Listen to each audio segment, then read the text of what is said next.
Many of us come out to the barn and we have limited time to work with our horses. We have a busy schedule, and when we go out and we work with our horses, we want to make sure we're maximizing our results for the time that we're investing with our horses.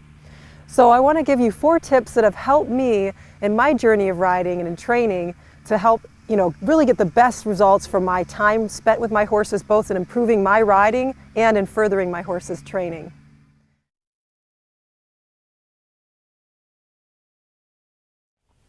We want to release our horse often throughout a workout, because when we release, it's a form of reward, and the more often that we do it, the more positive our work is going to be. So there's 2 types of release I want to talk to you guys about. The first one is physical release. So I'm going to walk Sonic forward here, and I'm going to give you an example of this. Let's say I want to move Sonic off of my right seat bone, my right leg, and my right rein, and I want him to step to the left when I do that. So I walk him forward, I apply my right seat bone and leg, right rein, he steps away, and I release my rein. So let's see that again. I apply my leg and my rein here. I'm going to wait a second. When he steps away, I release that pressure. So that's a little bit of an exaggerated example, but by releasing that, giving a physical release, I'm rewarding Sonic for responding to my seat and my leg by giving me the correct answer of stepping away.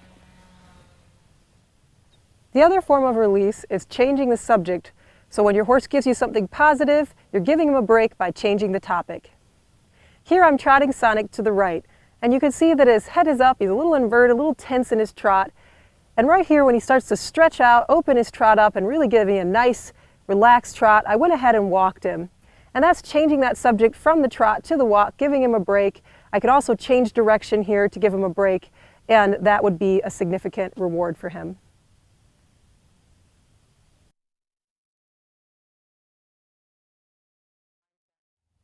Many times we go out and ride our horses, we have some negative things from maybe the day before or the week before in our mind for our ride. Let's say, for instance, I'm riding my horse around and she's always spooking at the door. And so I go out into that ride and I think, well, she's probably going to spook at the door. I'm probably going to have a bad ride today.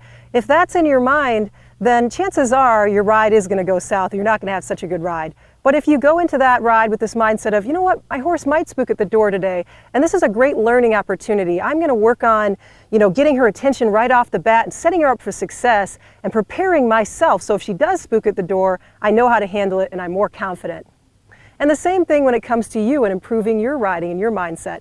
If you're having an issue like leaning forward, for instance, in your riding, and you go out into your ride thinking, oh, I'm probably going to lean forward. I always struggle with this. Why am I not a good rider? Why do I always have this problem?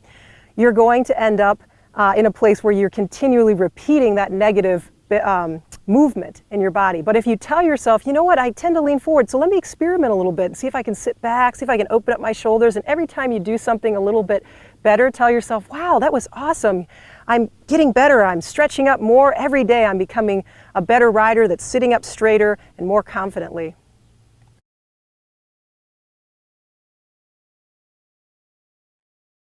When we're working with our horses, we're building correct muscle memory. We want our horses to be building a correct muscle memory so that we can, work together as a team in a way that we're going to have success and reach our goals. And an example of really developing good muscle memory would be, let's say I'm working on my posting trot and I'm always bouncing on the posting trot. And I might be thinking, you know what, I'm going to conquer this bouncing in the posting trot once and for all. I'm going to go out and I'm going to trot my horse for 45 minutes and just go around, and eventually I'm going to get this down. And that may sound like a good idea, but actually that can build some incorrect muscle memory. So what would be a better approach would be just spending a couple minutes posting the trot. So you set yourself up, you really make sure your inner thighs are against your horse, you post in correct form for a couple minutes, you take a walk break, take a breather, regain your balance, and do it again. And pretty soon you'll be trotting for 45 minutes in correct form with no problem.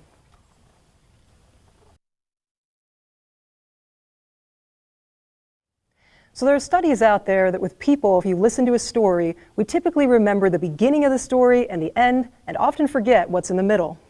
Our horses are the same way. Typically when we go out and work our horses, we have about an hour or so to work with them. And when we work with them, they're going to remember the last thing that we did the most. That's what they're going to be taking into their next workout. So I have an example of this. I was out riding Legend and we were working over some pole work, working on getting him to extend its trot a little bit more and loosen up. And he did a great job with that. And then I went to end the session, asked him for a stop off of my seat, and he ran through the stop cue a little bit. So he ignored my seat cue. And so I repeated it a couple times until he stopped off my seat, and then I praised him and ended the session. That way, when I bring Legend out tomorrow, he's going to remember that every time I engage my core and ask him for the stop, to stop off of my seat. So when you're practicing with your horses, always remember to practice the thing that's the most difficult for them at the end of your session and reward them when they get it right so that you can make the most progress in each day you work. As you go out this week and work with your horses, try to use these 4 tips and let me know how they help you. I hope they're as much of a help to you with your horses as they have been to me on my horsemanship journey. If you enjoyed this video, you can subscribe so you don't miss out on any great new content that I have coming up. You can click that notification bell so that you're staying in the loop with everything that I'm putting out on a weekly basis.